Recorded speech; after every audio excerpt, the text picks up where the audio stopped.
Hey everyone, thanks for checking out the Ham and Spam Retro Review, the podcast where we like to review retro games, movies, TV shows, and everything in between. Check us out on all the social medias, including Twitter, where you can find us at Ham and Spam Games, Instagram, which is also at Ham and Spam Games, Facebook at Ham and Spam, and even YouTube. Just search Ham and Spam Retro Review. For more content, check out our friends Nick, Brandon, and also Clint on their podcast, Talk or Go Home. Thanks for listening, and we hope you enjoy.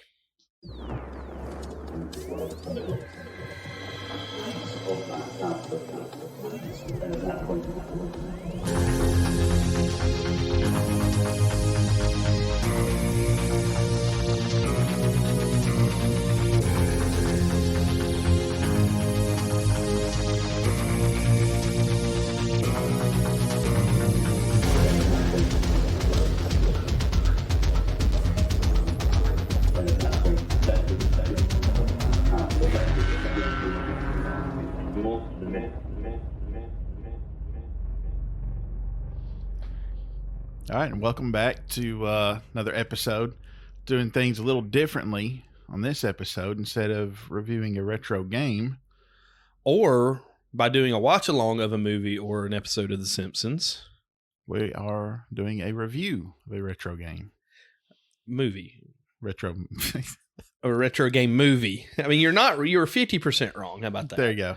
So I'll take those odds. there you go. Hammy and I were kind of discussing what we wanted to do for an upcoming episode, and we realized that the new Mortal Kombat trailer had dropped. Yeah, for the movie. For the new movie that's coming out in 2021. So we decided that it'd be a perfect time to plug the 1995 special edition of Mortal Kombat.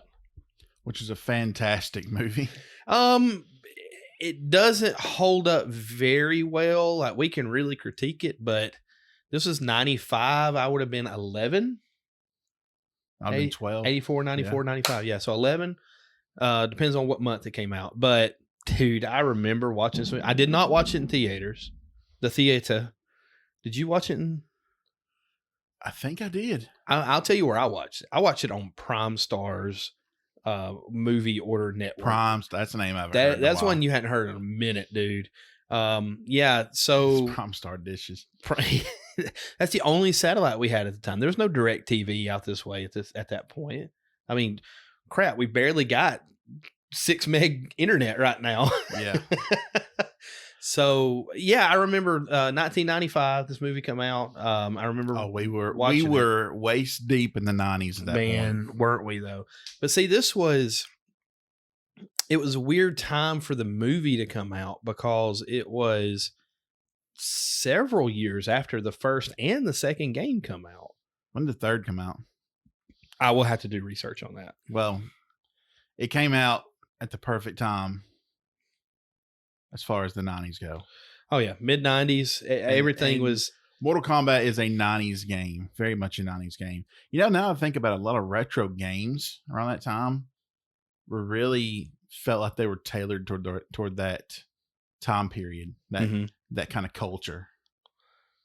So released into arcades in 95. So to coincide with the Mortal Kombat 3. Well, that was the one thing about the movie that you and I had talked about, that they really used a lot from Mortal Kombat 1, thrown in a little bit of Mortal Kombat 2 without giving the whole entire thing away, and didn't put anything from Mortal Kombat 3 in. Well, I will say this: they really stuck to the story from 1. Yes, very well. Yeah, they didn't do like the new movies do it, and I'm gonna give you a chance to rant on that one at the end. Yeah. But they stuck with it. You had at least the original cast of characters. You did the whole roster from the first games, right? Plus the hidden character Reptile made an appearance, and then you've only had one. Well, I guess 2 if you want to count Shao Kahn at the very, very end. But you had 2 characters from Mortal Kombat 2 make an appearance. 3. Who's the third? You had Katana. Now you're going to throw Jax in there. That was an important cameo. Was it now? Absolutely, because it's Jax. Well, as much as I like Jax. He was in it. I mean, what are you going to say? You're not going to count it? You're going to say, no, that doesn't count. That was because he wasn't in it. He had lines. He did. They referenced his name. If we're gonna count Shao Kahn, then you have to count Jax. You're right. Absolutely. I'll give you that one. Flawless victory. And that's something you and I are going to talk about as well. So how do you want to do this? So this is really our first movie review. Do we want to go step by step through the movie and just kind of say what because we had a great time watching. Oh, We just got through watching the movie, so we did our due diligence on that part. Absolutely. And we had a great time watching the movie, picking fun at it, throwing some of our Ham and Spam one-liners in there. I always have fun doing that with you. I always have. I mean, let's just try to work our way through it and talk about, what we thought about different things. Okay. Well, I mean, let's work our way through it then. So the very first part, you got Liu Kang. I honestly got his brother Chin. You do. But Liu Kang is dreaming about his brother. Right. You're seeing the fight between Chin and Shang Tsung. Right. Which Shang Tsung handily wins. That was a flawless victory. Twas. Liu Kang awakens. In the greenest room ever. I actually considered, hey, maybe I have gone colorblind and everything's green. I don't know how he slept. Like, it was fluorescent green. Like, there was a massive neon light right outside his window. It was as green as the Xbox 360 cartridges we're looking at. He was sleeping in an Xbox. Yes. So he awakens and reads a telegram. Yes, I guess the telegram is what triggered his dream. This is the funniest thing, though. This Western Union was it Western Union or Western? What, is that it? Western Union. It was Western Union. The telegram just says, "Liu Kang, brother dead, come home." I don't even think it said Liu Grandfather. Kang. I don't even think it said Liu Kang. I think it said It might have been meant for someone else. It's like he just assumed it was for him. brother dead, come home, grandfather. That's all it said. So we talked about how those telegrams were like they charged you by the letter. By the letter. It's like originally. So it's straight out of oh gosh, what is that? Three Amigos. Yeah. Because they got this big long letter that they're going to send, and they start taking things out, and it gets taken completely out of context. Like I think, I imagine the grandfather originally wrote it. It's like, Liu Kang, I hope this letter finds you well. I have unfortunate news for you. We found your brother's body dead this morning. He had been killed by Shang Tsung. Please come home quickly. Your loving grandfather. Your loving grandfather. Whatever his name is. Grandfather Apu. So he hands it to the Western Union guys. Like, okay, that's gonna be $15. Like, whoa, wait a minute. Hold on. My village sent me with 3 cents. I need you to get this down to 3 cents. Okay. Look, man, I've only got a nickel and a poem to pay you with. So it ended up. I love you for this. Brother dead, come home. Grandfather. Yeah. So that's Liu Kang. That's how we're introduced to Liu Kang. So I feel like they kind of threw in the brother backstory. Is that canon with the game? I'm fairly certain that it is. Okay. See, that's where. So we did our due diligence of watching the movie. We didn't do our due diligence of finding the actual backstory of the game. Like, I'll be honest, I was the first Mortal Kombat I have very minimal contact with. Right. As far as playing Mortal Kombat 2 was because 2 was the far superior one. Yeah. Well, and as far as I'm concerned, as far as the 2D fighters go, is still the most superior one. I agree 100%. Well, I don't know. Are the newer ones technically 2D or 2.5D? I have no idea. 3D. Anyway, as far as the 16 not played by me. That's for sure. That's true. Nothing against them. It's just I like the hand-eye coordination to be. I can't even talk. I like the hand-eye coordination to be good at them now. Good at them? To be, you know what? Shut up. My good not friend. So fun on that part. My good friend Eric. At least I can say Super Mario Brothers. See, and that's where we're gonna draw the line. My good friend Eric. Too many consonants. That lives in another part of the state. Is very good at fighting games. Yeah, you said he plays a lot. He does. He plays a lot of them. He kept up with them. I dropped off after the abomination that was 3. They brought me back with Ultimate. Yeah, but then you played 4. I never played really 3. Played 4. I liked Ultimate a lot, and I liked 4 for the most part. Yeah. See, I kind of fell off. Got back in with it's not Deadly Armageddon. Wasn't it was Armageddon? Armageddon came after. I don't even know. It was Armageddon though, Yeah. because I remember it was zombie Liu Kang, and like the Yes, story they he- just brought well, everybody back to and go they against didn't have Blaze. actual fatalities. It's Right, and create they- your own right. fatality. That was stupid. Yeah, it's like forward triangle, forward circle, I forward shouldn't say that forward. was stupid. I was just not a fan. I'm sure some people were. I just Yeah, I couldn't do it. but and then after that, I think it was right after that they reset the whole series. I think that was maybe the 8th one, and then 9. Yeah, I think you're right. 9 was fantastic. 9 was great, and I loved the story for it. And I was like, man, just stop there. And they've continued on with, was it X? Yeah, and now 11. Now 11. And I've kept up with the story. It's pretty interesting. It's not bad. It's not a bad story, but at the same time, it's like I think X was really good. These should be DLCs. It's almost like Madden. I that's the way I feel anyway. Like these newer Mortal Kombats are almost like Madden. I understand updating the graphics and some new levels and stuff, but still, that should almost be a DLC. All right, here's a pig trail. Okay. Because you said Madden. Okay. Notre Dame's not going to be in the EA college football game. I couldn't care less. No one does. Only those who say they are Notre Dame fans. And yes, I'm using and thank you, by the marks. way, for saying I couldn't care less. That's the correct That way. is the correct way. You know how much it bugs me when people say I could care less? I could care less about that. Well, okay, so that means good. that means it's not on the lowest of your totem poles. Yeah, exactly. So but at the well same done, time, sir. Put a feather in your cap for that. Call it macaroni. So, so at the same time, well, that is true. So at the same time, what you run into with that, again, stay on the pig trail. If you're going to create a team, and again, I'm using quotation marks, assuming they have that in there. If you're going to create a team, can you think of a more basic team to create than Notre Dame from their stadium outside of Touchdown Jesus, but from their stadium to their end zones, to their uniforms, outside of them, throwing the green ones out there? Could you get any more basic than Notre Dame? But could you blame them for not wanting to be in the game and get devastated by Bama once again? I don't think it's so much that their chancellor is trying to take the high ground of getting these athletes paid, and we could make a whole external, not Ham and Spam retro review podcast on that. But mayhaps we might, or I won't. Well, I won't either, because I'm not going down that road. It's 6 on one, half a dozen the other, whichever side you fall on. So I'm not going to be that decisive figure. So Bama's going to be in it. That's all that matters. That's all that matters.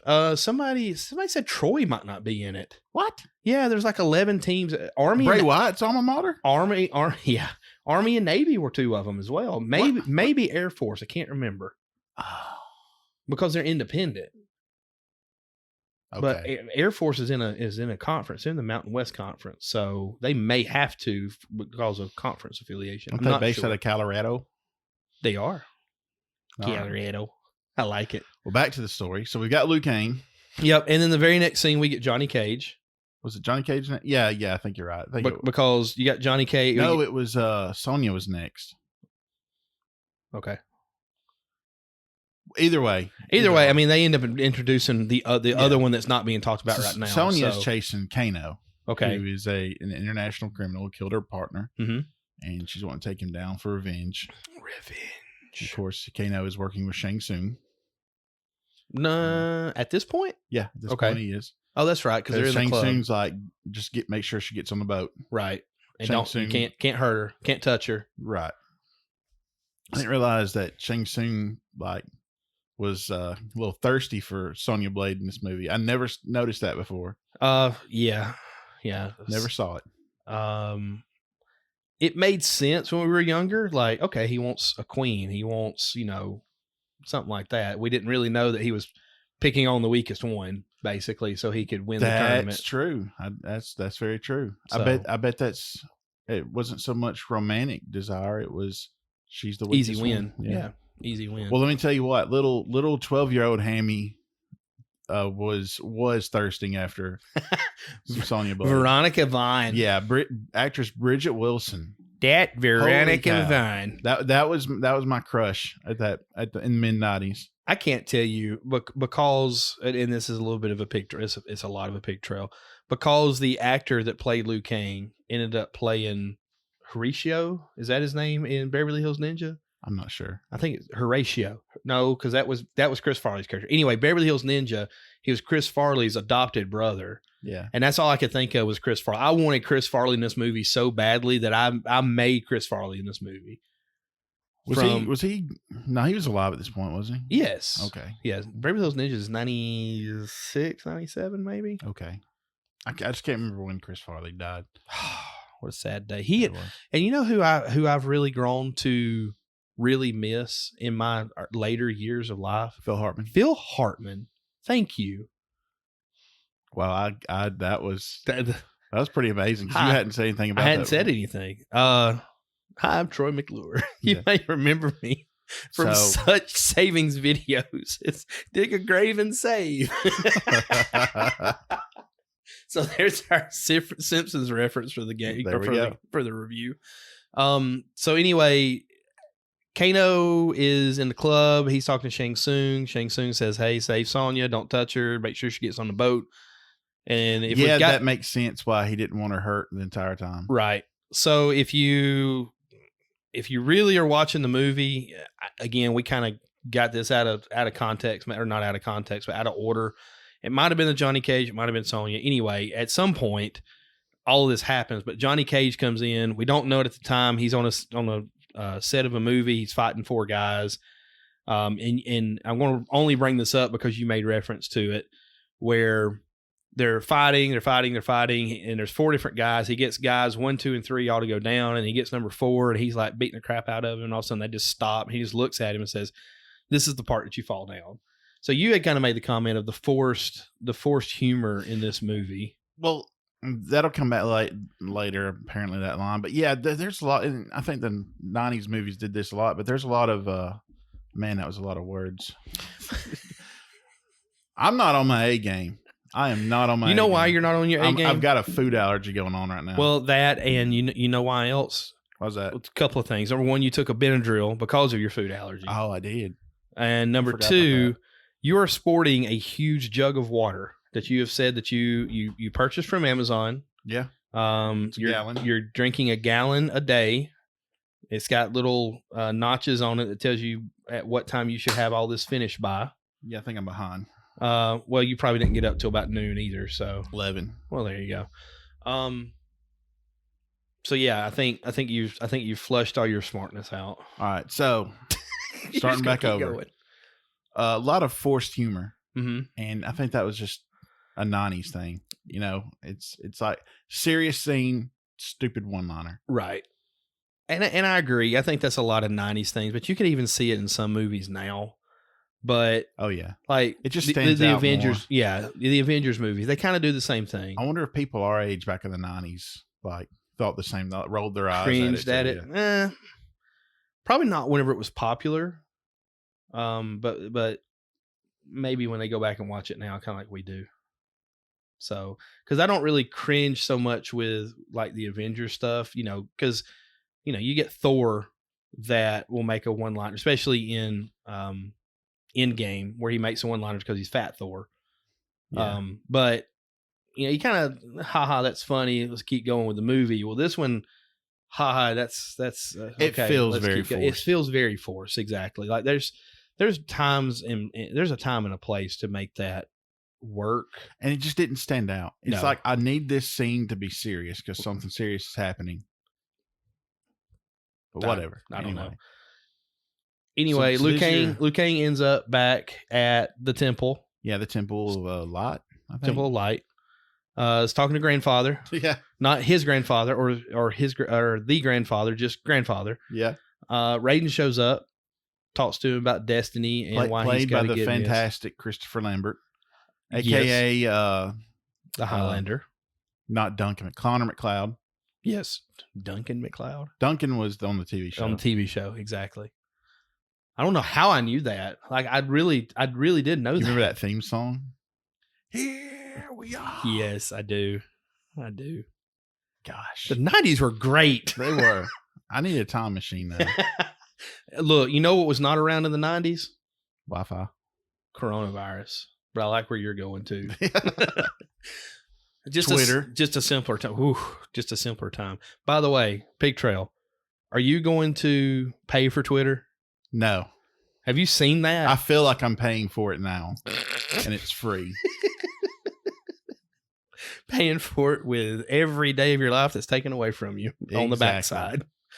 So Raiden shows up. Liu Kang doesn't believe him. He's going to get on the boat. He's going to go to the tournament that everybody keeps talking about. Yeah, because the whole thing is, the story is that there's this other parallel universe called Outworld. Mm-hmm.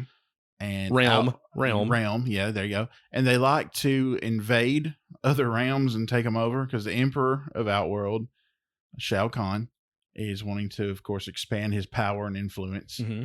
However, he's held back by kind of like the Empire, right? He's held back by the Elder Gods. He can't just march in and take over. Right. The Elder Gods have put rules in place to give the invaded country, or in this case realm, a fighting chance. No pun intended. Right. So once a generation they have this tournament, and whoever wins, 10 in a row, 10 in a row, or if Outworld wins 10 in a row, then they get to invade. I don't know if it works the other way, where if the other realm wins 10 in a row, they invade. I think it's just Outworld's always the aggressor. Sure. So it makes me kind of think of the rules of Risk. A little bit. I've not thought about that. The game of realm domination. What if they had a Risk Mortal Kombat edition? I would buy it. Would you? Yeah. I don't know how they make it work with. We'll have to see. I'd have to see how it looks. Because I've seen Halo Risk, and I don't think it would work. I think I've got that. Well, then why are we not? Anyway, go ahead. I've also got Crossfire. But anyway. Crossfire!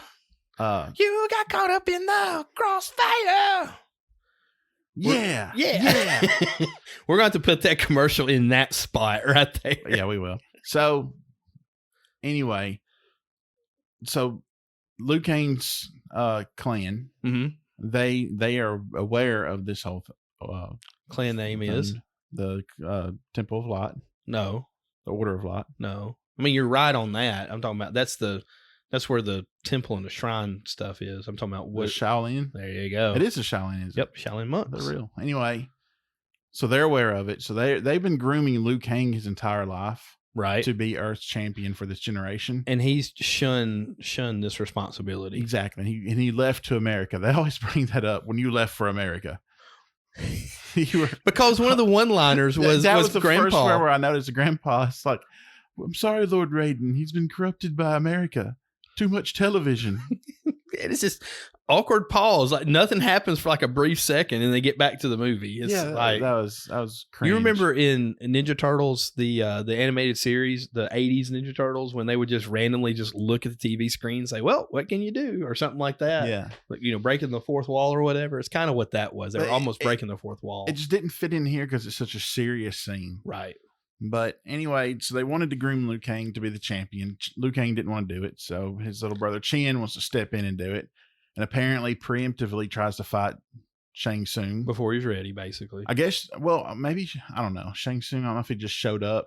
Because they said they said they found his body there. So I guess Shang Tsung is trying to coax Liu Kang into fighting. Either that or trying to make him not want to do it because he's afraid. That's true. That's very true. That's deep. Because Shang Tsung's fear is Liu Kang.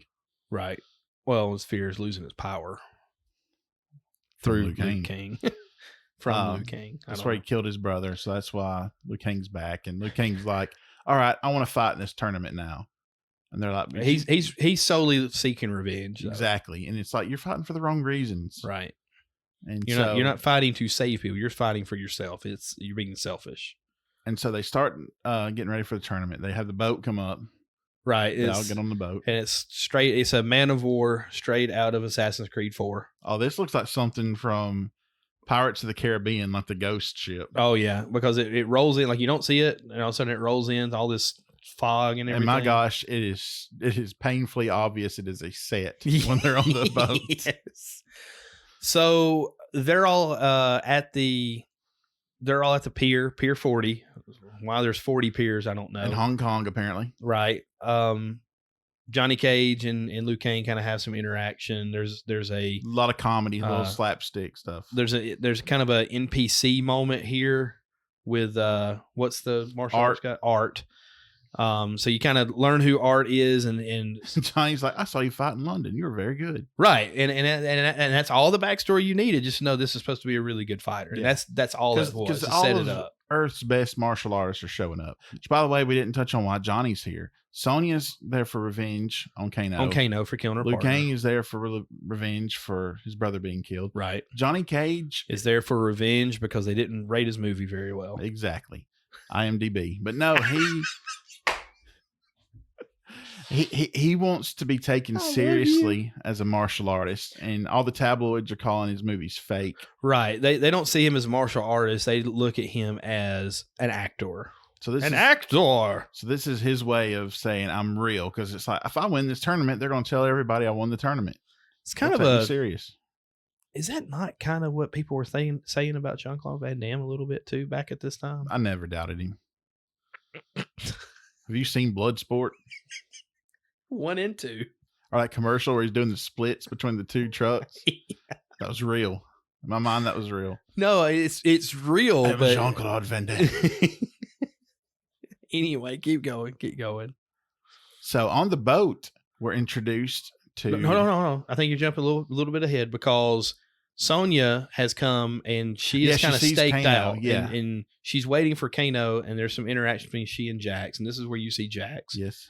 Kano comes out of the darkness, jumps on the ship, just like Shao Kahn told him to do. Shang Tsung, my bad. Sonya takes off after him, and Jax is like, Sonya, don't get on that boat. Don't get on that boat. She got on that boat. But here's the thing. She's running after the boat has already set sail. So it's not at dock anymore. And then you come to the next scene, and all of a sudden she's on the boat. She pulls a gun on Johnny Cage, and she's not wet. So I don't know how she got on the boat. Look, man, you've got to suspend space disbelief. magic. Just space magic. Thank you. That's what I was going for. So they're kind of figuring out what all's going on. Well, she's now looking for Shang Tsung, because she's like, he'll know where Kano is. It's right. Like, it's not a very big boat. Just look for him. I don't get that. So she goes down below decks, right, to try to find him. Liu Kang and Johnny Cage follow her because, reasons. And that's where we're introduced to the best unholy characters. Brotherhood. The two Yes. best characters, the two most recognizable characters in all of this franchise. The palette swapped ninjas, Scorpion and Sub-Zero. Yes. I thought they did a good job. This was where this was the point where 12-year-old me just kind of, I wasn't out. I was just disappointed in how they did Scorpion. I wasn't disappointed in how they did Scorpion. I thought the costume stuff, it was really good. They stuck with the material they were given. Oh yeah, that part was fine. That part. It's the spear. It's the spear. Why is the spear this snapping dragon thing that comes out of the end of his hand? That was freaked me, man. I used to look at my hand like, how does that even work? And apparently it's got and it's cable, not a rope. Yeah, it just, I don't know. It's which is fine, I get, but I guess they're trying to say, this is where he keeps coming up with the spear he throws at people. So even as a kid, you can kind of tell that he kind of reaches behind him and throws it. Yeah, it's a weapon he's got. It's not something that's part of his body. Right. But in Sub-Zero, right? He froze the end of Sonya's gun and snapped it off. Right. So it's like, we got to fight these two guys. And then comes some god awful special effects. Yes. Here comes Raiden. Raiden comes in and says, y'all won't fight before the tournament. I don't think so. And by the way, if you are someone who likes to partake in libations and you watch this movie and decide to play a drinking game to every time Raiden says, I don't think so, you will die of alcohol poisoning. Is there a born 90s quote? I don't think so. I don't think so. Maybe talk to the hand. That was Scorpion, talk to the hand. Yeah. Or, what was it that Bart did? I didn't do it. I didn't do it, kid. Whatever happened to that kid? I didn't do it, kid. But I don't think so. It seems like somebody else. Was it on Full House that did that? Like Michelle Tanner? Everything in the 90s did it. Well, that's true. We were doing it at school, I'm sure. I don't think so. Oh, no, you didn't. Raiden then makes all three characters privy to just how dire the situation is. Like, hey, if you lose, we're done. So Earth is over. So if we stop right there, so far they've in a couple of scenes they've given you the backstory to Liu Kang, they've given you the backstory to Sonya, they've given you the backstory to Johnny Cage, they've given you the backstory to the entire Mortal Kombat story. So for the most part, and this has always been the thing with video game movies, they've stuck with the content for the most part. And they have also given us a more coherent script than The Last Jedi. Wow. Shots fired. Wait till I tell Nick Pew, Wilson. pew. I fired first. Shots fired. I like it. But yeah, if you go back to, we're going to do Super Mario Brothers, the movie, one day. I'm just telling you. Oh yeah. We're going to have to, because that's loose. Like, there's some things that say it pretty much follows, and there's loosely based. And Super Mario Brothers 3, or Super Mario Brothers, the movie, I'm kind of getting it, is way out there in left field about loosely following, because they didn't have a whole lot of anything outside the names. So that was it. And there was a little. They didn't even get the princess right. No, they didn't. Well, they did for Super Mario Land, I guess, but this isn't Super Mario Land. It's not. It's Super Mario Brothers. Exactly. We've gone down another big trail. We have. I call it a rabbit trail. It's loosely so related. We finally get to the island. Which, by the way, Raiden has no power there, he says, but he obviously does have power there later in the movie. Yeah. Was he talking about the island? He had no power. He was talking about he didn't have jurisdiction. Basically. Yeah, because it's like a no man's land, like a I don't know what you'd call it, but neutral ground. It wasn't he didn't have power. It's that he didn't have any say so, no jurisdiction. Chick-fil-A Stadium, first game of the season. That's so random. Is it Chick-fil-A Stadium? I don't think so. Well, it's the Georgia Dome. Yeah. Well, not anymore. It's Mercedes-Benz Stadium. It's a neutral location. It's Alabama USC. In Dallas. SEC has no power there. There you go. But yeah, I think it was just basically he had no jurisdiction because Shang Tsung was telling him that what he could and couldn't do. And he's like, I know what I can and can't do. Don't tell me what I can't do. So anyway, they get to the island. Sonya's finding out that her radio doesn't work. Liu Kang tells her to check her compass. It's spinning all the way around. So this place is nowhere. Exactly. So, or in the middle of everywhere. One of the other. It's also like the geographical consistency of the island is about like the T-Rex paddock in Jurassic Park. It just makes no sense. Right. Because it looks like a bunch of rocks with a little beach. Pretty much. Then a very tall mountain. And then a weird like grove of trees. Yeah. And some other stuff just didn't make sense. It doesn't. But I felt like there was a lot of the places that tried to throw back to the video game arenas. Oh, absolutely. There was a lot of them. And we noticed some I'd never seen before. Yes. So you had like the shrine when they're walking through the temple and they're going to their big feast and everything. And they get to the beach. You pointed out all the flags on the beach. Right. That made me think of the opening of Ghost of Tsushima. Okay. Not played it.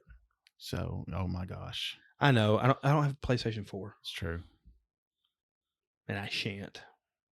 Well. Unless you let me borrow yours for a year. No. It took you a year and a half to beat Twilight Princess. I'll never see my PS4 again. No, yeah, you would. Yeah, every time I came over here. Exactly. So, correct me if I'm wrong. We basically we go into this feast room. Everybody's kind of eating.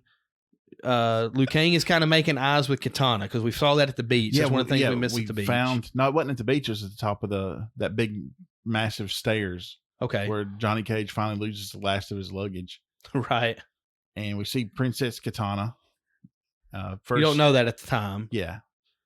But they're kind of making googly eyes at Liu Kang for a little bit. We also meet Reptile for the first time. Ooh. And that was very rough intro. That was PS1 Gex. Yeah. Well, you know what it kind of reminded me of? It reminds Gex. You took the words right out of my mouth. All right, what'd it remind you of? I don't even remember. You broke my train of thought. Because that's the perfect comparison. It pretty much is. Kind of remind me of the snake thing that was in Monsters Inc. Now I know you've never watched any of the Pixar's movies, so you have no idea what I'm talking about. Okay, we've seen none but one of the Pixar movies. Okay. So you're not going to get that reference. So Randall. I just need his name is. 249 more. Oh, I'll see them all. It's not that many, but okay. And then we get like there's some very odd scene transitions in this movie. There are. I mean, there are a ton of them, and we go from them getting there, and then they're in this room and they're feasting. Right. A lot of food. They're sitting at the table, like, what's going on? This is so crazy. I don't understand, even though Raiden explained it to us. And then Shang Tsung comes in, summons Scorpion and Sub-Zero. He has his goons led by Scorpion and Sub-Zero go around, move everyone out of the center of the room, and just start throwing the tables over. Yeah, because they start taking all the pillows because everybody's sitting kind of like in a Japanese style table setting. Yeah. So they got pillows and everything. So they take all the pillows and they start throwing the pillows out of the way, like, hey, we need to clear this area. Oh, by the way, we're going to throw these tables out too. So they just kind of flip the tables. Food looked delicious too. It looked okay. It looked like set food. But anyway, they clear out enough area for Sub-Zero to mortally wound and freeze a guy. What was the whole point of this? I think did he not say it was something along the lines of this is a taste of what you'll see tomorrow when the battle starts or something? I guess an intimidation factor. I guess. Because something else we forgot to mention, there are a ton of other Earth warriors besides the main three. Right. Like there's probably 24? NPC 1, NPC 2. Red shirts. That's what that boils down to. Art. So they cleared out. It's very odd. It's just strange. It's like, oh, we're gonna feed you this meal. Psych. That's another 90s. That is straight up 90s right there. And the fight between Sub-Zero and that guy sits there, stretches, pops his back, just goes through this whole flexing thing. out, and all of a sudden he takes off running to Sub-Zero, who is just standing there motionless, forming this ice ball in his hand. Straight up Goku Spirit Bomb. Yeah. Freezes the guy, he shatters. Flawless victory. Now, there's another time he said that it was. Right. So far, his flawless victories have been flawless. It's like, you know what? You're calling them right, Shang Tsung. You're doing great. Yep. Nothing could possibly go wrong. Your play calling has been fantastic. Just make sure you don't go all Gary Danielson. Good job, John Madden. So is it here? Does Raiden interfere here? No. Okay. No, it's later because everybody disperses. Sonya is going after Shang Tsung. Yeah, she's going to follow him to find Jack or Kano. Look at and then you find out that Goro is watching him. You see his hand. Right. Well, he's not watching him. Yeah. Yes, he is, because I made the comment about him being in the cage, and you said what you said. Yeah, he wasn't. So he's watching the whole ordeal with Sub-Zero and the monks of whatever they are. And at this point, even though it's been some weird transitions and horrible acting, and it's not been bad. It's not, and it's been paced fairly well. Right. The movie has a pretty good pace, I think. And there's no slow points. Not a bad plot line. And we'll get into what we kind of didn't think was a strong part of the movie when we get to the end. But so far, so good. And yeah, of course, as kids, we loved it. And now we're adults, we're watching it. And even though we can pick out the bad qualities, you're still noticing some good qualities from it. It's not bad. Exactly. So they go down the caves. They go down to the caves. They find that Shang Tsung is talking to another Kano. Dinner table. Kano. Man, they got a lot of food on this island. Yeah, they do, but they don't clean it up, as we see later. Yeah. Kano is sitting and eating, and Goro's basically sitting there watching him and making fun of him about how disgusting he is. Yeah, because he's eating a turkey leg. And Kano and Goro have a little bit of a rivalry, I guess. Like Goro doesn't like Kano. Yeah, not really. Just kind of words, and you can see Kano is obviously terrified of him. Yeah, but even still, he's still trying to talk big, right? And because that's what it's like. Dude, Goro can rip you in half right now. I assume twice. You know what? I just noticed Kano never uses eye laser. Nope. Kano never used any of his moves. He didn't use that. He didn't use his cannonball roll. Nope. He didn't use his heart complication, whatever you want to call that. Rip it out of your chest. Not a good or liver, because that's what it looked like in the game. Not that great a use of Kano. It wasn't. Maybe the new movie will ? ? I heavily doubt it. So our main three heroes are kind of stowed away. They decide that they are going to leave and they make noises. Yeah, they're spying, and then they get up from spying, and of course, like every '90s movie where you have your main character spying on the villain, they make a noise somehow. And I made the comment of how funny would it be if they just went around and they found like mice or a possum. I was like, this is all we could find. It's marsupial. There weren't people here. They're trying to get out. They can't find their way. They see Katana. They go through the spider webs. Again, here's another comedy. And and this is where you kind of also figure out where Katana's 10,000 years old as well. Yeah, because they say that's kind of relevant. And she's the Emperor's adopted daughter. Right. Because they call her that by name. She looks pretty good for a 10,000-year-old lady.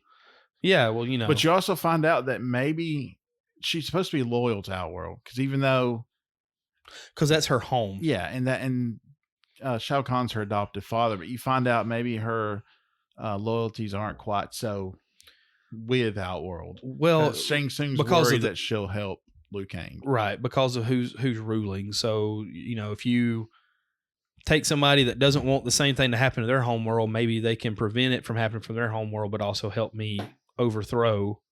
I mean, it's the same in everything you do. I mean, look at Twilight Princess, the same way. We don't want Ganon. You threw Ganon from your world to my world, and he's taking over my world, so help me get my world back, and we'll defeat Ganon together, kind of thing. So it's kind of, in a roundabout way, kind of the same kind of plot. I can see it. Oh, thank you. I thought I was way out of context there. Maybe they can help get Outworld back for her. But, right.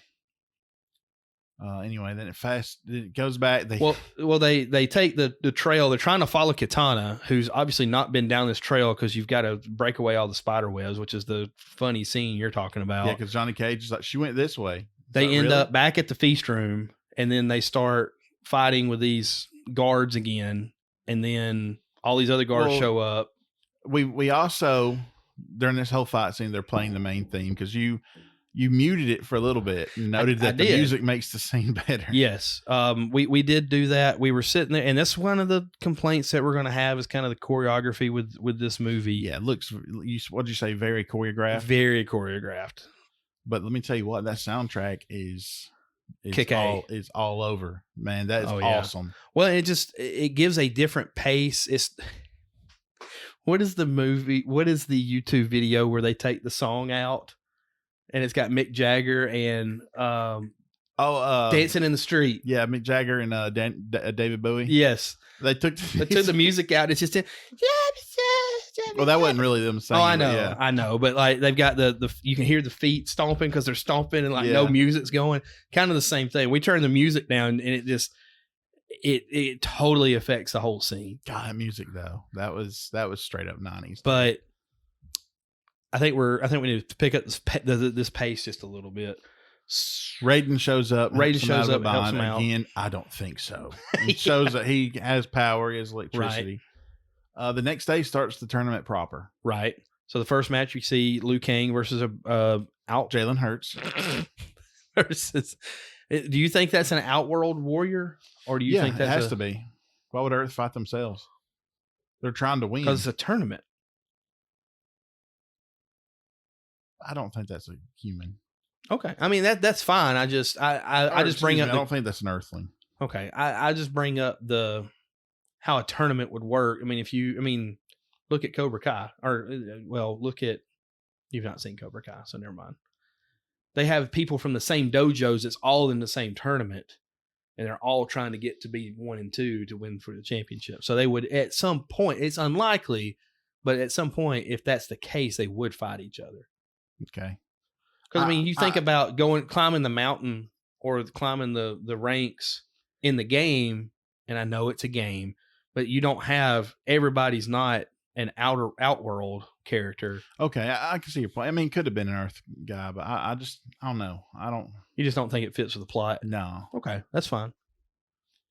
And this is where it would have helped if they'd shown more like Tarkatans, Barakas, right? People, because it gives you a bad guy to fight. Because that was always weird to me. Because every time you see it, they're always fighting the Tarkatans. Always the Outer World guards or whatever you want to call them. He's fighting a human, and it's like, well, is this guy good or bad? Good guy? Is this bad guy? I mean, you can't really tell. He beats the guy. It's not red team versus blue team here. Yeah, he beats the guy, and Shang Tsung takes the dude's soul, Right. which is his thing. By the way, Shang Tsung is well cast.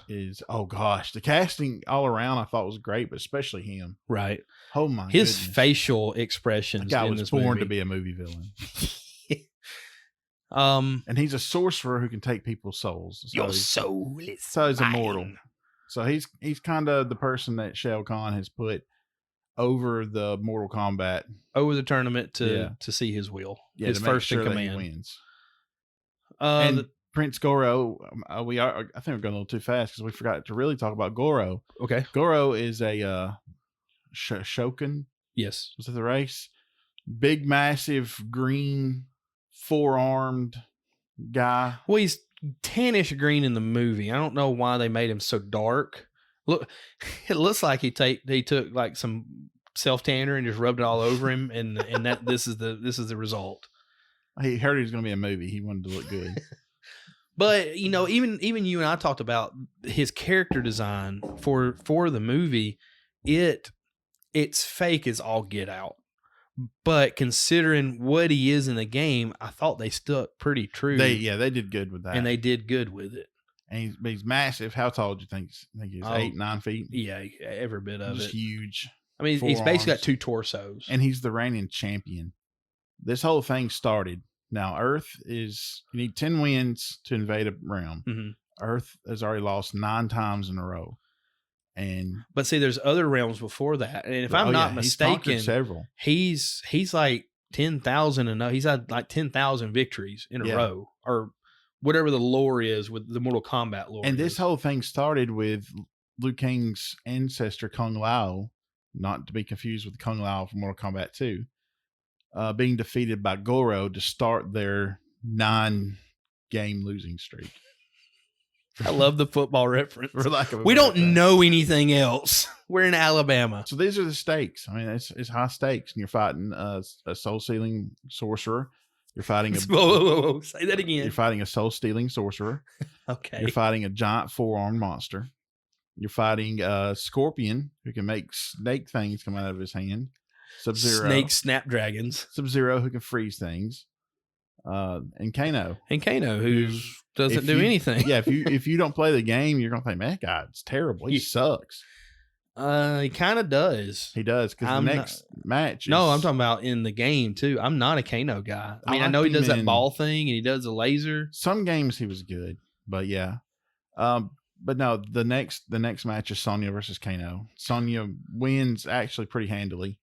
And again, the cheesiness of the ill-timed joke during a serious moment. Oh, come on, love, give me a break. Okay, snap your neck. Yeah, snapped his neck, kills him. So there you go. Now you don't see the actual snapping of the neck, and I think that's one of the things that is kind of a downer on the movie from actual, reviewers that do it for a living. Well, can you snap someone's neck like that? Can you? Yeah, absolutely. From that angle she was at, absolutely. How much strength would that take? It takes a lot of torque.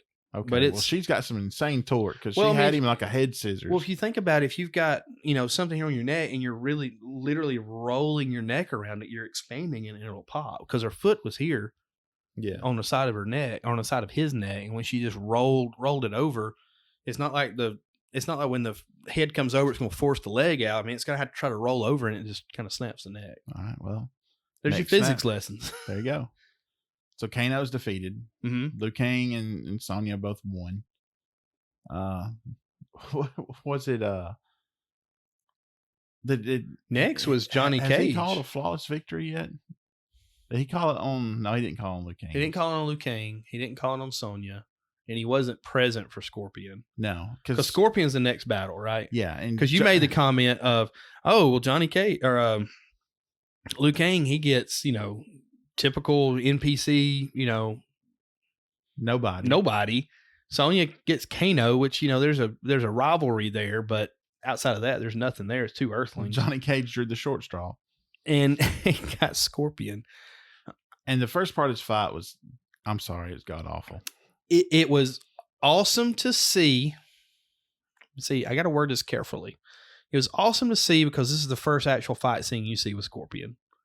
And everybody loves Scorpion. And he stands Everybody there. loves him so much they didn't put him in Mortal Kombat 3, but I digress. And he just stands there. And he just kind of stands there and holds his hand up and like, halt, alto, and here comes my little Snapdragon thing. Right out of my hand. It's going to follow you between the trees. And it's going to get stuck because it's going around too many trees. And see, this is the part that I remember incorrectly. Because in my mind, I thought when he threw it the second time and it got stuck in the tree, I thought Johnny Cage like broke it. See, I don't think that. I think that because I thought, oh, they've edited this for TV or for purchase or whatever. And we went and looked it on YouTube. It's like, no, he just pulls the rope back without the dragon head. Right, but if you notice, he doesn't use a spear anymore. Like that was his one and done with the spear. Right, which is not how that works. You can block it all day long. I'm going to keep throwing it. Yep. So how exactly did they end up in the netherworld from there? Scorpion teleports. Okay, they're in this forest where, by the way, no matter which angle you look at, every tree is in line. I know you noticed that. Very well planted grove. Very. So they teleport to the net. That's what it's called in the game, right? Nether realm, which is hell. They fight for a little bit. There's some pretty gnarly moves, I guess. A lot of Gymkata, especially right there at the end. I called that one when we were watching it, but Johnny Cage. There's something else when Scorpion first teleported. Johnny Cage shadow kick. That's where I was going. I was about to say we forgot about the shadow kick. Now it didn't connect, but you kind of saw the shadow kick. Yeah. So far you've kind of seen some moves that's actually in the game because the thing that Sonya got Kano in before she took him down is a move. Yeah, where she flips over, grabs him, and throws him over her head. I haven't really seen anything from Liu Kang yet. No. So you missed a shadow kick, but it does happen. They're in the nether realm. Fight. Scorpion demask. So you see Skull Scorpion. Yeah. You see Ghost Rider, basically. Spits out the fire. Johnny Cage finds a shield because he cheats. Spikes all over it. Looks like Spinal. I said that one too. Looks like Spinal from Killer Instinct. Looks like his shield. He throws a spear. Ironically. Yeah. Throws a spear, cuts him open. Apparently Scorpion's made out of lava. Who knew? Catches himself on fire and explodes because it's a Michael Bay film. Scene directed by Michael Bay. And somehow he gets out. We don't know how he leaves the nether realm. Leaves a little to my biggest fan. Right. So that's one of the things. That was a friendship. It's my greatest fan is what it said in the movie. It's my biggest fan in the game. So for the most part, they use it, even though he's still dead. But well, he comes back for the second movie. Okay. I don't remember that. Yeah, he fights Sub-Zero a little bit, but then they disappear and are never seen again. Man, they could have done so much with this movie franchise if they just didn't try to Mortal Kombat 3 it too much. And he uses space magic to escape the nether realm. There you go. I like it. Thank you for that. So the next fight is Kitana? Yeah, Liu Kang Kitana. Kitana is trying to. I don't think it was like an official fight. I think it was just a sparring bout. And the whole time she's getting Liu Kang in a lock and telling him, kind of whispering. So straight up 1980s wrestling. Yeah. So you're in a headlock. All right, I'm going to throw you into the ropes. You got to come out. Clothesline. Can't hear him. She's warning him. It's like, if you want to win this tournament, you have to use your entire heart or something like that. Right. Some some fortune cookie nonsense. Exactly. And then she tells him to beat your next opponent, use the essence of life or the element that is the essence of life. Yeah. Why can't you just say water? So here comes Hammy's biggest gripe of the whole movie. So Shang Tsung disqualifies the match or whatever's going on. Liu Kang ends up in this temple. That might have been the armory. Okay, we'll call it the armory. Well, I don't know. I'm just spitballing. Okay. So his next opponent's Sub-Zero. Right. Now here's the thing. Now you open up the scene. She tells him, use the element that's the essence of life. Yes. You open up the scene, Raiden is disguised, and he puts 2 buckets of water down. Right. It's just collusion. takes a drink, even shows that it's Raiden that's done this. Yes. This is collusion. This is absolute collusion. On its highest level, yes. They had to cheat to beat Sub-Zero. Can y'all tell who Hammy's favorite character in Mortal Kombat is? Because Liu Kang fights him. I mean, and it's not even this Sub-Zero. I like the other the good Sub-Zero. Right. But still, they had to cheat to beat this Sub-Zero. Because they're fighting. Sub-Zero starts forming this massive ice shield Force around field him that's slowly expanding. And it actually gets Liu Kang. One of the buckets. He barely touches it, and it like frostbites his hand, I guess. Well, in one of the buckets spill, you see it turn to ice, which I would thought would have been pretty cool had they start slipping on it. It cuts over. It shows Katana standing there watching this whole thing, and it repeats her line. She doesn't actually say it, but use the element as the essence of life. It's like so much collusion. Oh my gosh! It's just hitting all the worst parts of movies. Another physics lesson here. So Liu Kang goes and takes the other bucket of water. Yeah, because he realizes slinging it around his head. He looks at it after she says that. Goes, water. Yeah. Oh, water. So Mr. Coker, my physics teacher in high school, literally took a bucket of water and slung it around his head. No, and it won't come out. No, he didn't. That was Miss Livingston in 7th grade. No, Mr. Coker did it too. Oh, I saw Miss Livingston. Well, I saw Miss Livingston do it as well. She's like, if I hold this bucket of water upside down, do you think it'll come out? And I remember Bob was like, yeah, it's going to come out. It's upside down. And she slings it. He's like, no, you didn't hold it. You said hold it. And she's like, well, I'm not going to hold it. That'd be silly. He's like, you said hold it. Because he's going to hold her to it. It's pretty funny. Yeah. But anyway, Liu Kang is taken. He's slinging his bucket around his head. And all of a sudden, he throws the whole bucket. Wouldn't gravity and force and inertia and everything keep the water in a bucket?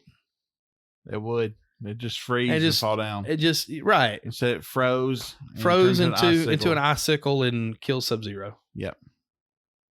The end of Sub-Zero. And that was all she wrote. After that match. That's when Shang Tsung's like, okay, we got to step it up a notch. I'm gonna throw Goro in. And Goro is annihilating people. It's just a montage of seeing people flipping in gravel rock. Yeah. Just getting beat up. And then he gets down to Art, and they're actually in a ring. Yeah, I don't understand why they're in a ring in this one, because they weren't in a ring for the rest of them, but I guess that's just kind of different arenas, I guess. So Art is the red shirt. I mean, excuse me, the Earth Warrior that you're supposed to feel a little attachment to. He's interacted with the... Did you just throw a Star Trek reference in this podcast? I actually did earlier. Because he's had interaction with the main characters, you know. Him and Johnny kind of form a little friendship. How about... Because I was going to say something about Star Trek when we were watching the movie. So whenever Johnny Cage is sitting there and the boat's coming in and the camera pans around Johnny and it hits that light and it kind of does that thing that happens in all the new Star lens flare. Yeah, the lens flare. Because it happens in all the new Star Trek movies. There's always like 14 lens flares. Oh, yeah. J.J. Abrams loves those. He loves those lens flares, man. Lens flares. Anyway, I was going to make a Star Trek reference there. And I was like, nah, I'm not going to nerd it up too much. But then you did anyway. So I'm thankful for that. Well, I mean, that's what he is. He exists to die. Yeah. He exists to create some sort of motivation for the main characters and exists to warrant a sort of emotional reaction from the audience. Just like Sulu. There you go. So, because he's the star of the show. Goro, of course, beats Art, but Art got some licks in on him. Yeah. This is the first of our big complaints here. Art went down fighting. Yeah, he got 2 licks in real fast. Goro blocked some, but then he got a couple of kicks in on him too. It kind of ticked Goro off, and at that point, it's when it was all over. It's like, look, man, he's got 2 more arms than you do. He's going to win. That's why when I was animal control officer, I didn't chase dogs. They got 2 more legs than me. They're going to win. They're automatically twice as fast as I am. Exactly. I can't win. And we've got to have more animal control stories from you soon. We will. But he beats Art, kills him, and Shang Tsung takes his soul. Mm-hmm. But Shang Tsung goes... It goes into his eyeball. Yeah, flawless victory. It's like, no, it's not. Yeah, it's not a flawless victory. I've played enough Mortal Kombat to know. Even though you're blocking, if any damage is taken at all, even the most minuscule. You take damage while blocking. Yep. and that does not count as a flawless victory unless you're Idol from Killer Instinct and you can regain your energy. But you don't know about that. So anyway. No. Anyway. So Art's dead.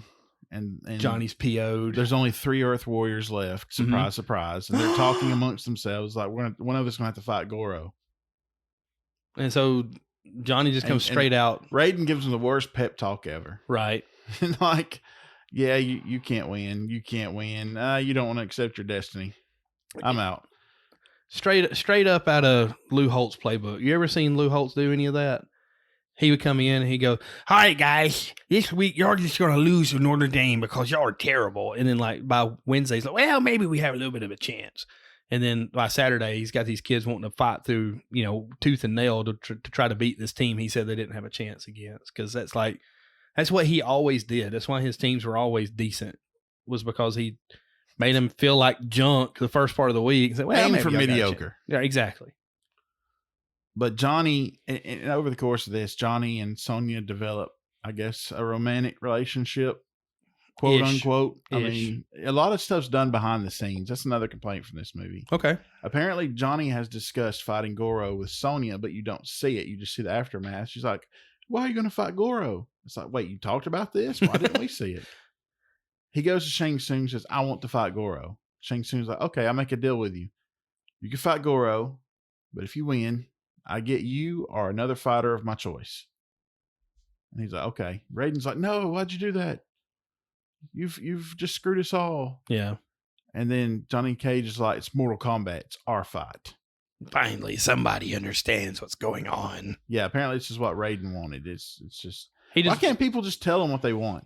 I don't know, because it's complicated 90s drama. Exactly. You wouldn't have a movie if everybody knew the answers. Come on now. Well, hold that thought. We got to take a break. Okay.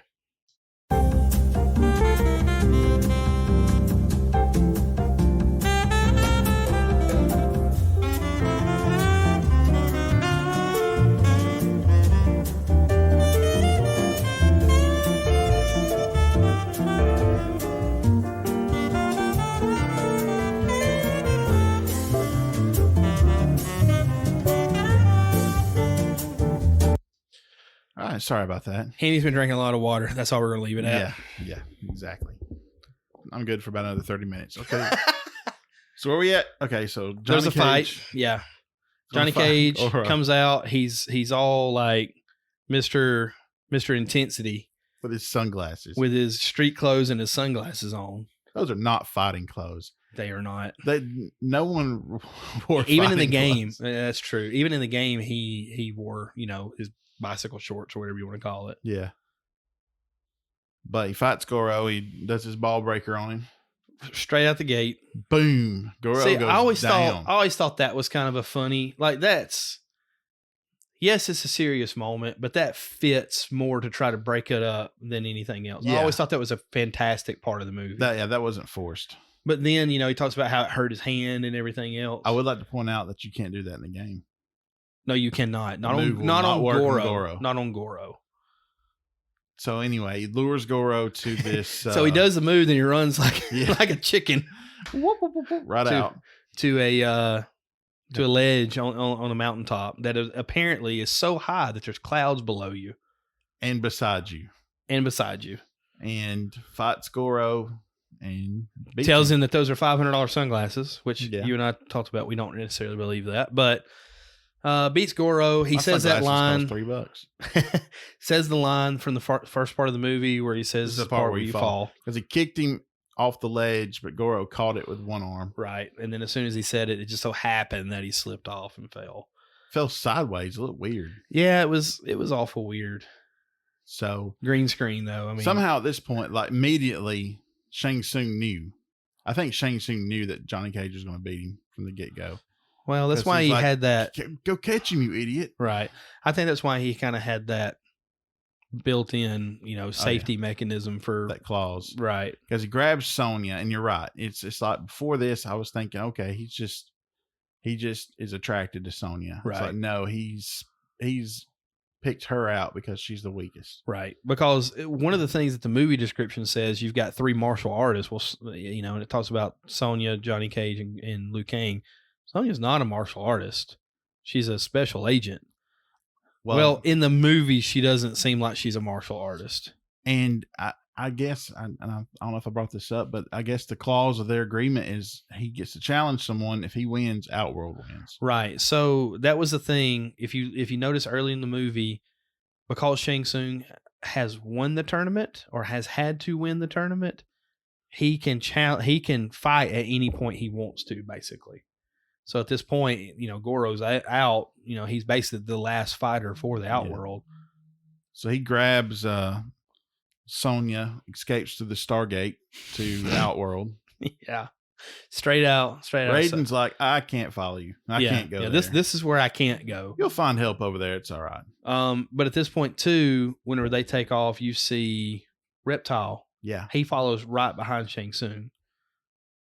Right. And then Earth's Mightiest Heroes go. Yeah, Liu Kang and Johnny Cage. They go to Outworld. They kind of figure out that, hey, Liu Kang's kind of been clued into Reptile because Reptile spit in his face earlier. Yes. So he kind of gets the feelings like, wait a minute, something's not right. And he knows Reptile's there. Mm-hmm. Gets Reptile, throws him into some... Well, he's in Outworld. Kitana joins him. And then... Kitana isn't joined until after the fight. Right. Okay, well, keep going. And throws him into this statue, like, petrified corpse or statue or something that somehow got like tendrils in it. Grabs hold of Reptile, which looks like Gex from PS1. We've already said that. And then turns him into normal Reptile, which is another palette swap of the ninjas, just green this time. Well, in the movie though, his mask was different. Yeah. So I've always liked Reptile. I liked him when he was a hidden character in 1. I liked him when he was a playable character in 2. I liked him even whenever they changed him to the dinosaur looking thing in the newer games. He's just a good character. I didn't particularly like how he was absorbed in this statue thing. That was strange. It was super weird. Yeah. Super weird. He and Liu Kang, they bust through a wall, they start fighting. And I pointed out, I'd never noticed this before. They're fighting in the Deadpools from Mortal Kombat 2. Right. So I guess we got the Mortal Kombat 1 stages, and kind of in the first part, Earth. Right now, we're going to get some Mortal Kombat 2 stages, which fits because I think because 2 is all in Outworld. So we said, "Oh man, I wish we'd had a living forest."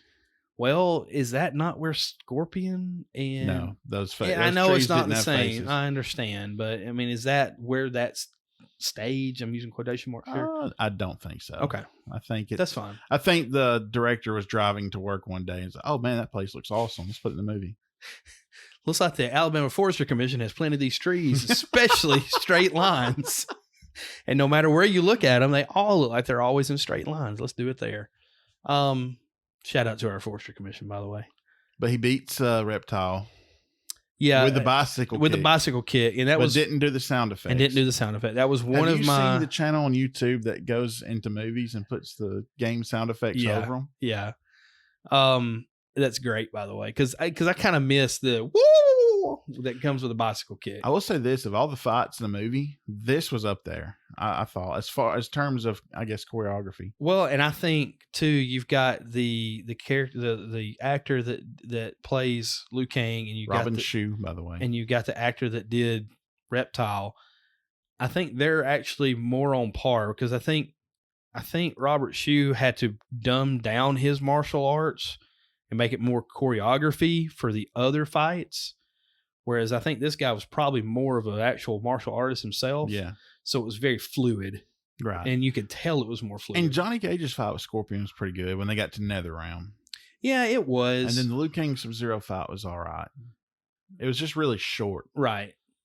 Really short and really power based. It kept trying to show the freezing aspect of Sub-Zero. And you got some really good stuff with this fight.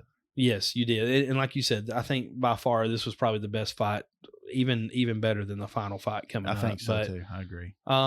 Liu Kang beats Sub-Zero. Gosh, he did. He did. I didn't say anything that was wrong. Didn't. Liu Kang beats Reptile.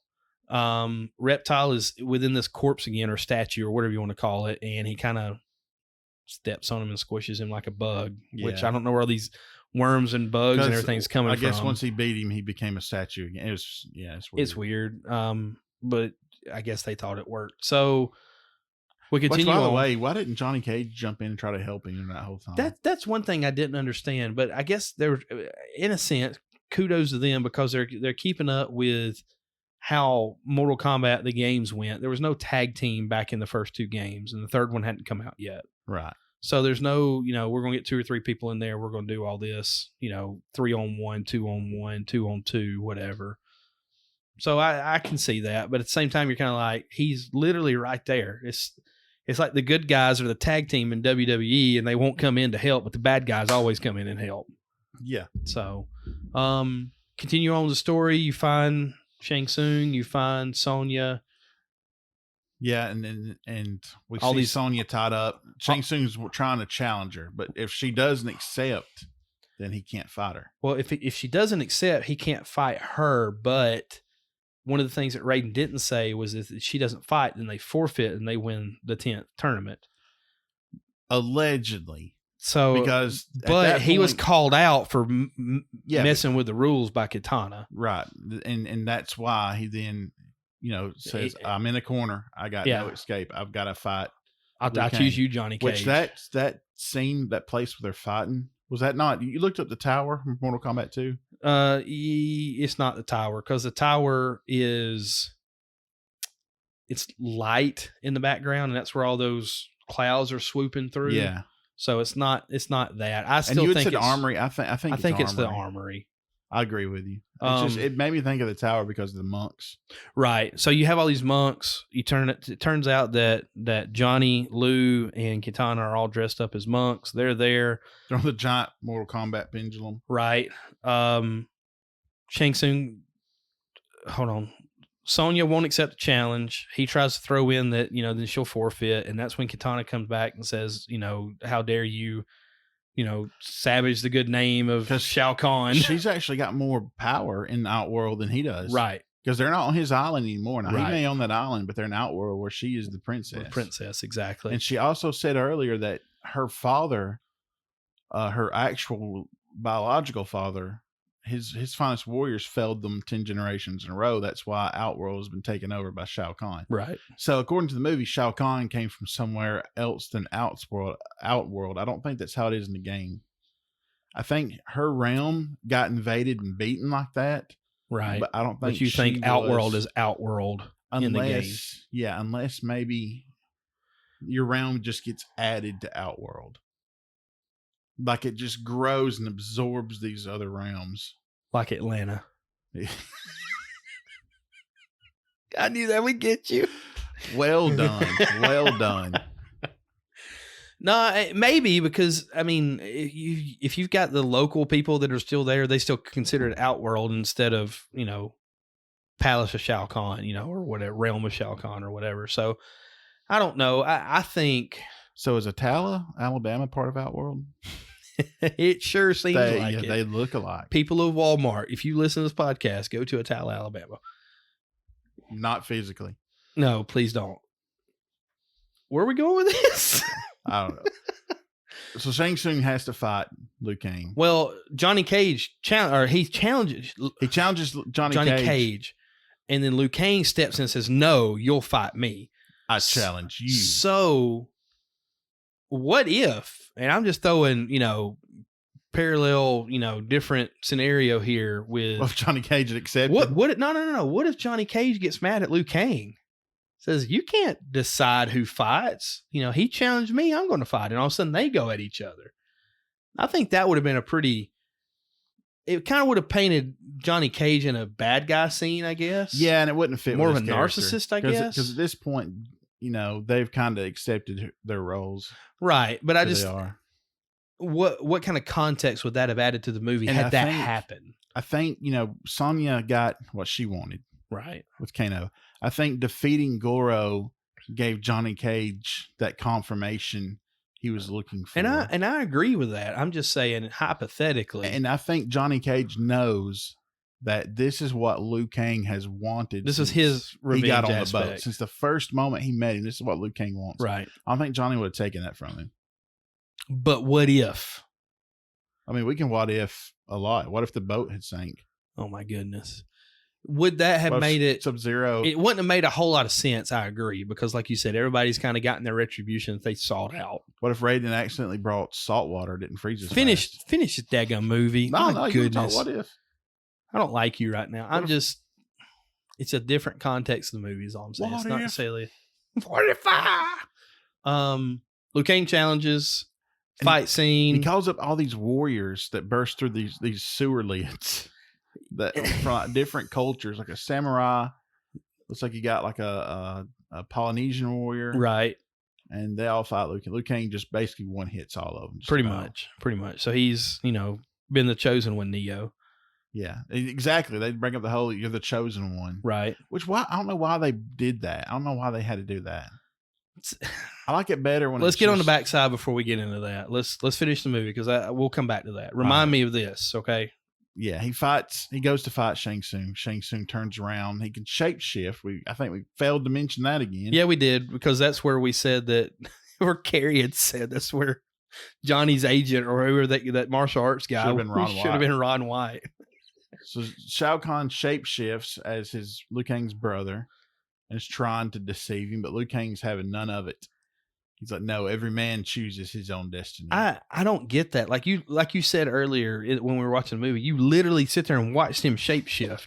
Why are you even halfway considering that this is your brother? Why? I don't get it. And how does somebody... He took Benadryl. How does somebody shapeshift into somebody shorter? How does that work? Look, I don't know. I don't write Space magic. Space magic, Hammy. So that doesn't work. So now Shang Tsung has to fight him. It looks like Shang Tsung's getting the upper hand, but I guess Liu Kang was just playing possum at this point. Shang Tsung goes down into these spikes that the pit 2. I guess it's not really the pit 2's not in that stage. No, it's an obvious callback because while they're fighting. Or while Shang Tsung's he's trying to get it to where he can push Liu Kang off. Yeah, these spikes come up out of the floor. Only in the dragon logo though. They didn't come up all the way around. That's right. That's kind of strange. That was strange. Like it seems like it would cost less from a visual effects aspect to do them all the way across. Unless that set was real. A lot of people died making this movie. Like a bed of nails coming up. Liu Kang wins, kicks him off the high point where they're at. Yep. Shang Tsung falls, impaled. He turns into an emaciated corpse. Mm-hmm. All the souls escape. Liu Kang actually gets to talk to his brother. So I will see you on the other side. When you die. So everything's good and happy. They go home. Shaolin monks are celebrating. They've won. Earth is not going to be invaded. Storm clouds come up. The temple busts open because Shao Kahn's figure-ish, whatever, appears, and Raiden goes, I don't think so. You puny earthling, you puny humans, something like that. You weak, pathetic fools. There you go. He used to say that all the time. And 2, if you held L and R on Super Nintendo when it first turned on, you just kept holding it until it got to that screen. Shao Kahn will walk up to the was it Midway or Acclaim or whatever? He'll walk up to the logo, go, you weak, pathetic fools, and Kentaro will come down and crush it. And he go, too easy. Did not know that. Yeah. There you go. So end of movie. Set it up for a second one. High hopes at this point. Thought it was a pretty decent movie. And of course, back then I thought it was absolutely amazing. Now I still like it. I mean, I still like it. I mean, because it fits so true with the actual story. That's why I like it. Still, why I think it's still a good movie. They didn't overcomplicate it. Right. They didn't, and even though they had the forced humor, that shows they weren't taking themselves too seriously. Sure. And I mean, sometimes it was cringy, but a lot of times it did make it fun. Mm-hmm. And it was a fun movie to watch. I'd watch it again right now. Well, let's do it. What would you, you like the movie, you'd watch it again. It's cultish, I guess, in a way. Cult good. Like a cult following. Yeah. I don't know. I mean, it was pretty successful in the box office. It was 124 million 3 weeks at one is what we come up with. Now the sequel, it's like they just basically took a big stinking pile of dump on top of it. Yeah, the sequel was not very good. It did have an even better soundtrack though. It did. I enjoyed the movie. Really, really enjoyed watching it with you and doing what we do best when we're making fun of things and throwing our own little twist in there and things. So, all right, things we didn't like. I didn't like the choreography. I didn't like it when the choreography looked like choreography. Yeah, a lot of it just didn't fit. And a lot of it had to do with the actors that obviously weren't real life martial artists. Right. Robin Shou was fantastic. I can't. Just like I hope I'm pronouncing his last name right. It's Chew, like Achu. He was fantastic. Wasn't Achu a thing in Beverly Hills Ninja? I think so. Bless you. Achu, bless you. That's what it was.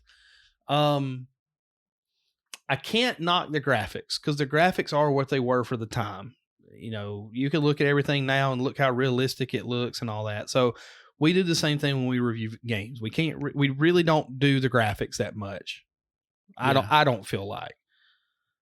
But the way they tried to throw the graphics in there, the reptile, I care less about the reptile.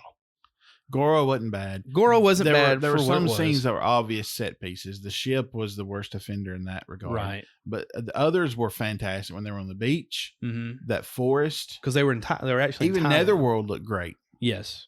Or Netherrealm, excuse me. I think the thing Netherrealm kind of looked like a set too, because it wasn't. Well, it was a set, but it looked good for a set. Right. Whereas the ship just looked bad. Bad. You could tell. It looked like country church Easter play. You mean our church? Yeah.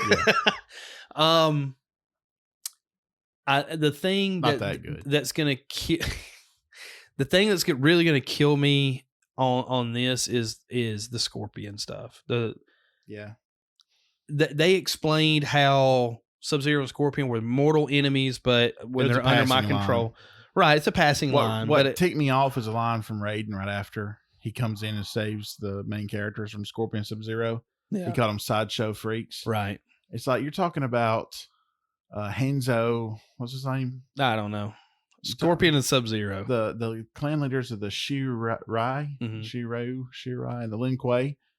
These are not sideshow freaks. They're like gods with a lowercase g. Yeah.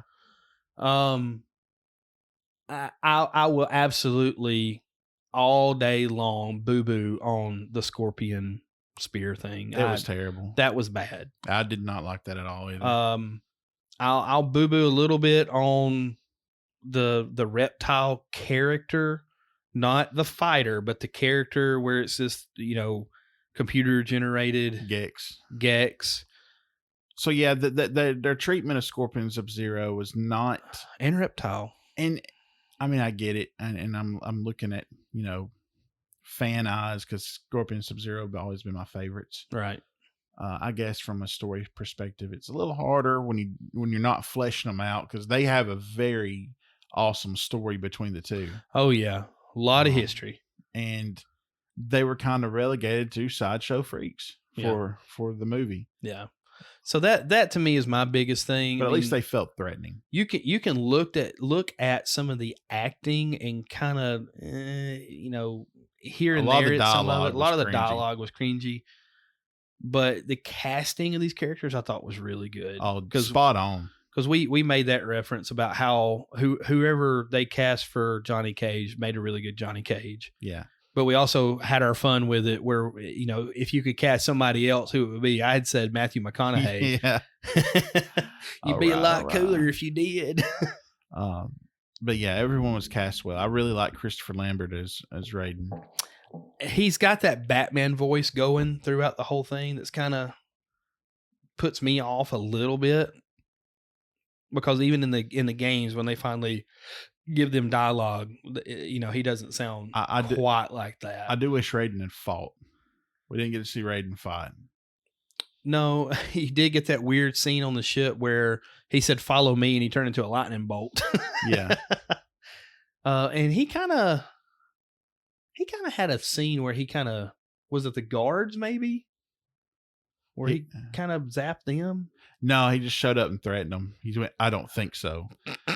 And had lightning bolts coming out of his finger, like that little orb thing, that you could buy and touch it with the lightning bolts coming out, and his eyes lit up. Do you know where my mind just went? Do I need to?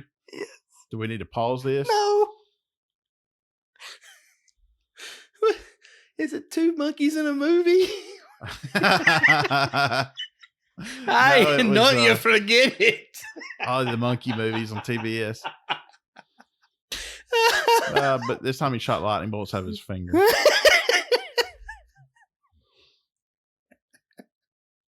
Oh gosh! If anybody's not seen that, go TBS. Is it Monkey in a Movie? I think that's what it is. Monkey in a Movie. That was way back then. That was way back then. But go. It was Braveheart, right? Where the monkeys doing Braveheart. Please YouTube that. As a matter of fact, I'll link it to our social media. All right, do that. But oh my goodness, that's hilarious. So we want to end on a couple of things. Number one, the new Mortal Kombat movie.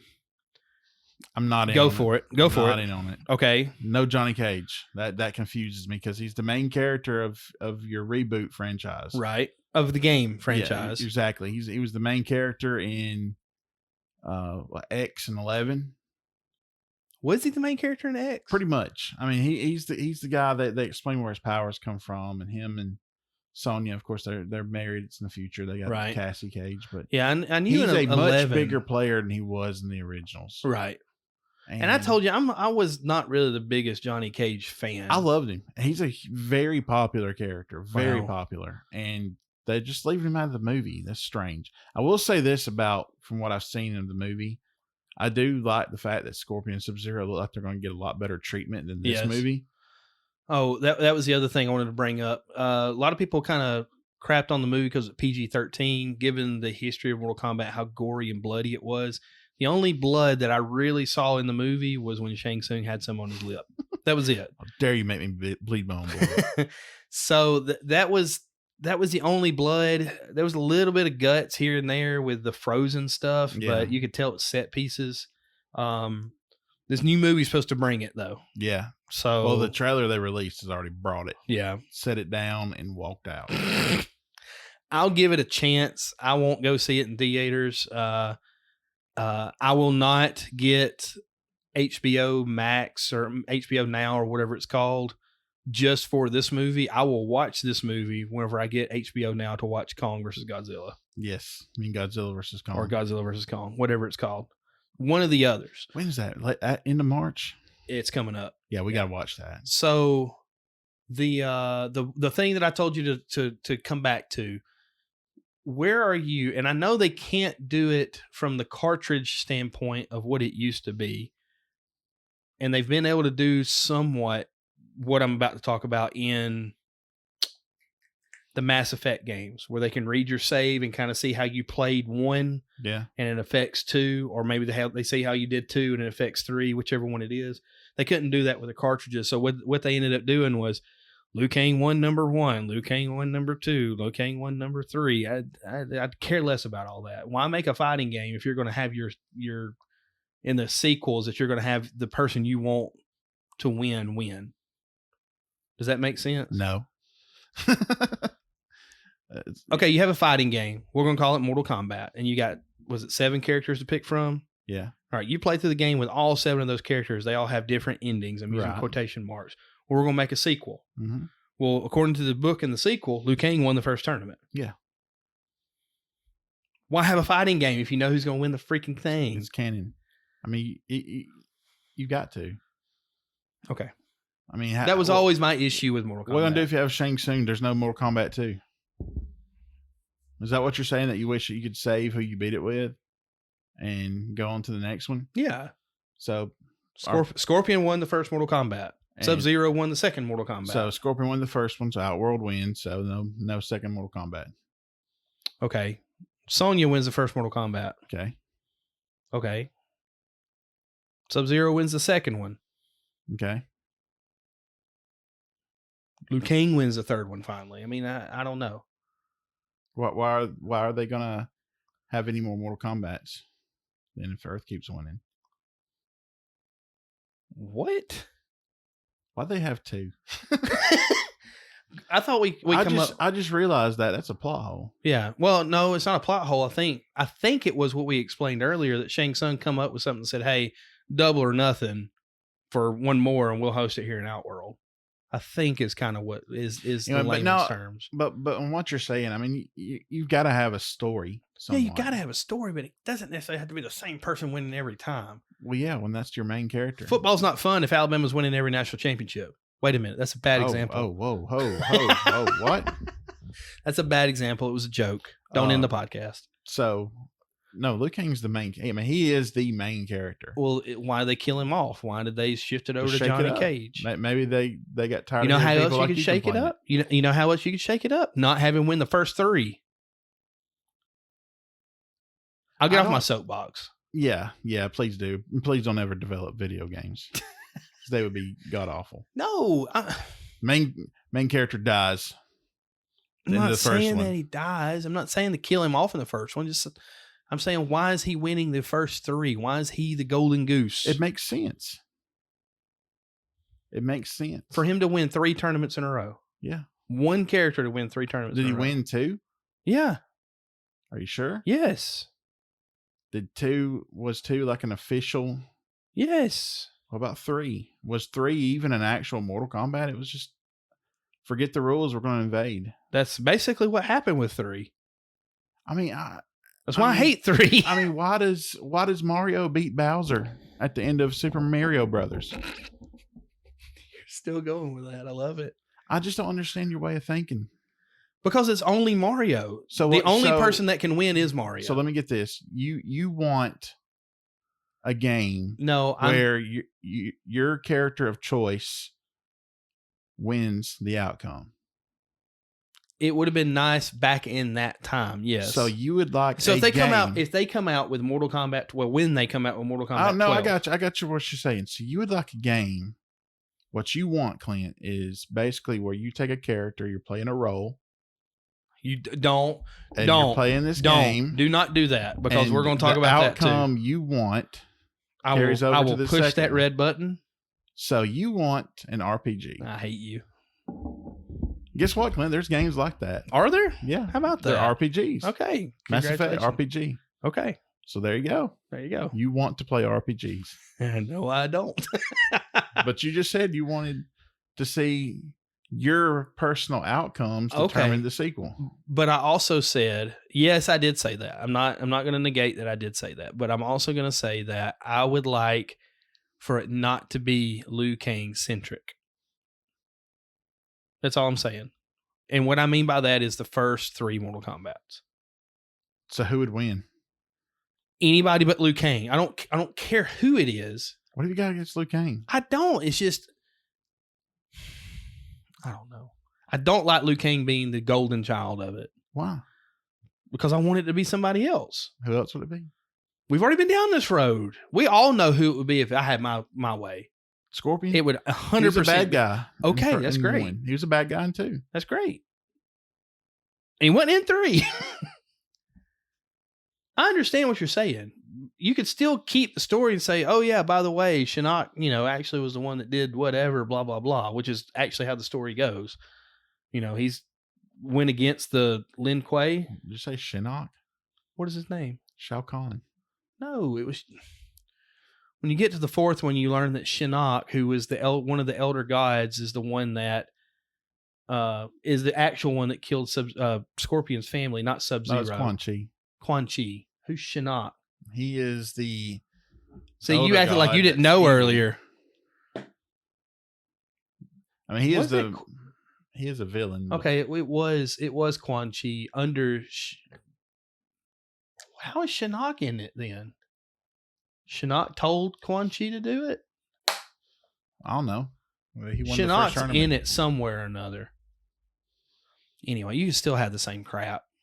Maybe in Mortal Kombat 2, Earth says, hey, double or nothing, give us a chance. He wouldn't take it. Maybe. Well, then why did Earth take it? Maybe they'll come out with a Mortal Kombat RPG for you, Clint. Oh, my goodness. Yeah, it's going to be called Special Forces. Or Shaolin Monks. It's awful. Shaolin Monks was pretty good from what I understand. It was incredible. What was the other thing we're going to talk about? I don't know. I'm still sitting here just giggling to myself that you want Mortal Kombat to be an RPG. I don't like you. I don't like anything about you. I imagine right now our good friend Jeff is listening, slapping his thigh, laughing. Bringing it back. Bringing back the knee slap. Well, the other thing that I did want to end the podcast on, that I mentioned it a little bit, that I had played, 15, 20 minutes of it? Final Fantasy of 7. Final Fantasy 7 in the last podcast. Mm-hmm. I was really busy all this week. Maze is playing golf.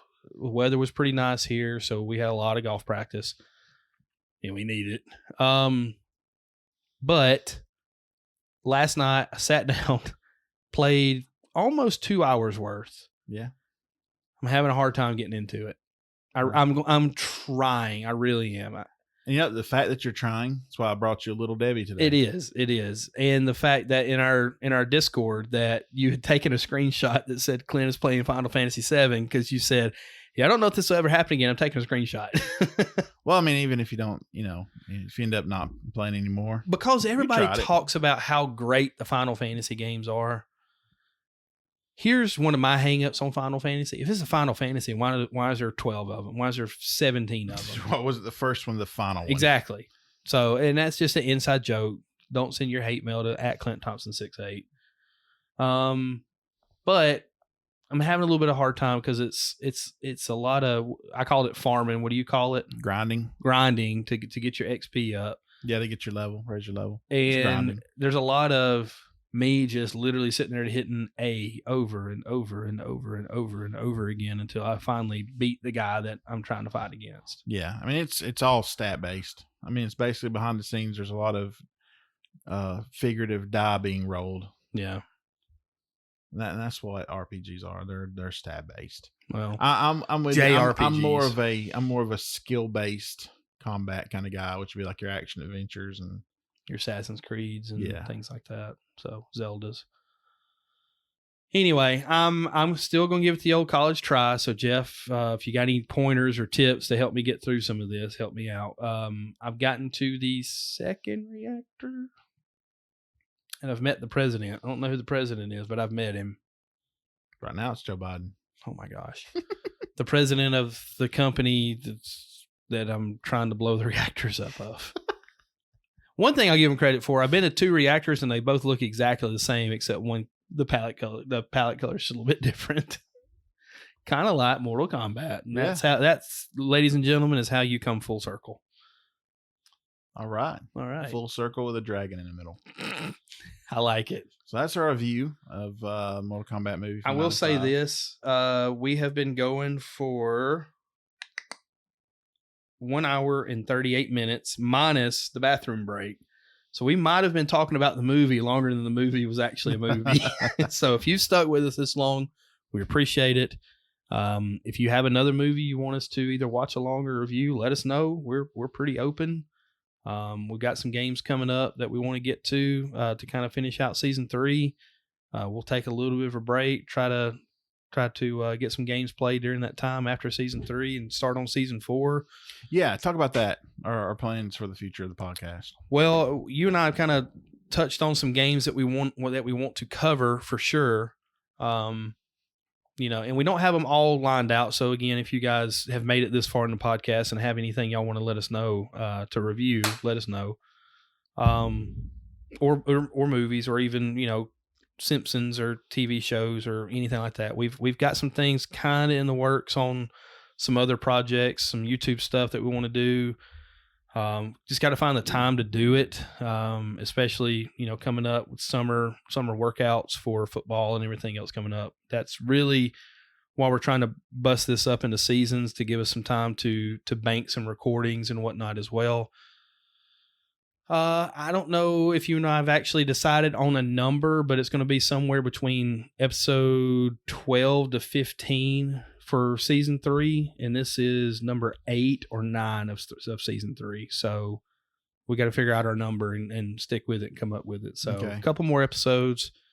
We talked about reprising Metal Gear Solid. I'll give that little hint out. Well, the main thing I was want to talk about is the fact that, with our busy schedules, especially you doing more coaching, Right. and the fact that these games really warrant more than just a 1 week playthrough. Yes. What we're going to do is we're going to start dividing the show up into seasons. Right. And so that means, Let's like say you 12, said, 15 weeks. Yeah. And we'll be off for 6 or 8, maybe. Right. And during the course of that, play up games, watch movies, do what we need to.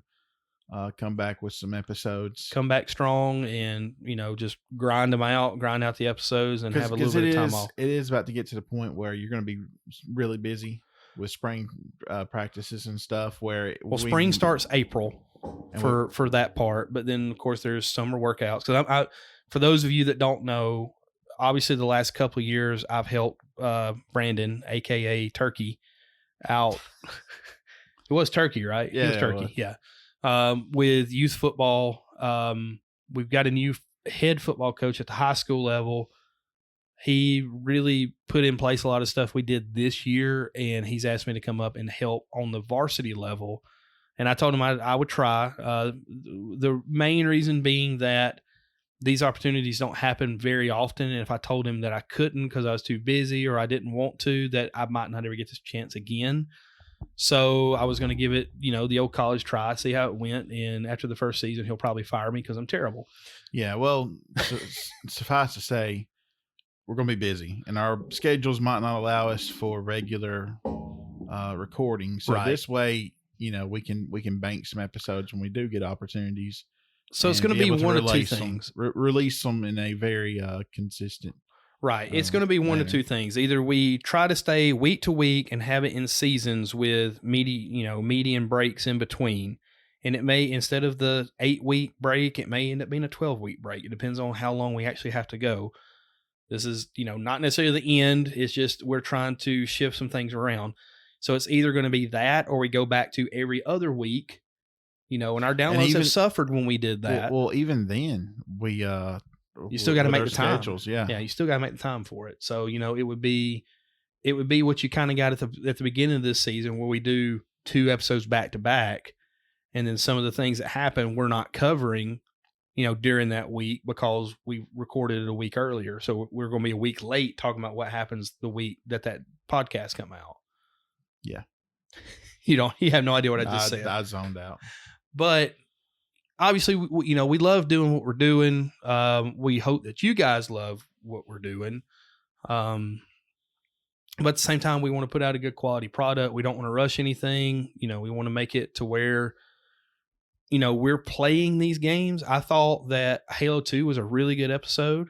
I thought Turtles 4 was a fantastic episode. And those were games we had time to play through. Exactly.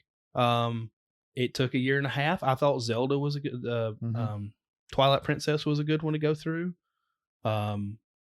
Mario 2, Mario 3, Super Mario World. Of course, we've played a ton of these a lot, but when we have a most recent playthrough, I thought we do a really good job with it. Right. So yeah, that's what we're going to try to do to keep the quality up. That's the main thing. But that's it. That's coming up. So like I said, we've probably got another 6 weeks at least. Yeah. Of bringing week to week episodes. We'll take a little bit of a break, record where we need to, save up games where we need to, whatever we need to do. Bring you guys some fantastic, eloquent, top-notch professional quality. Again, I wish people could see that you have your index finger in your your okay symbol. Your okay symbol going top-notch. Really nice. Real nice, Clark. So anyway, guys, we appreciate you. Thank you for tuning in, and we will see you next week. Deuces.